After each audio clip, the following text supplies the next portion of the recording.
మహేష్. మీరు కనుక కొత్తగా నా ఛానల్ చూస్తున్నట్లయితే please like and share and subscribe.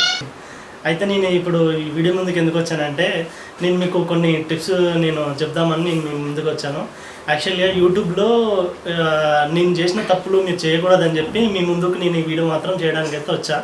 ఏంటి ఆ విశేషాలంటే, ఆ టిప్స్ ఏంటి, నేను చేసిన తప్పులు ఏంటి, మీరు పాటించాల్సిన నెక్స్ట్ మీరు కొత్తగా యూట్యూబ్ ఛానల్ స్టార్ట్ చేస్తే మీరు ఎలాంటి టిప్స్ వాడితే మీ ఛానల్ గ్రోత్ ఉంటుంది, ఎలాంటి కేటగిరీలో మీరు వీడియోస్ చేస్తే వీడియోలు ఎక్కువ రీచ్ వెళ్తుంది, ఆ మిక్స్డ్ కంటెంట్ కాకుండా అలాంటి వీడియోస్ ఎలాంటి వీడియోస్ చేయాలనేది నేను మీ ముందు చెప్పాలని నేను అనుకుంటున్నందుకు ఈ వీడియోతో నేను ముందుకు వచ్చాను.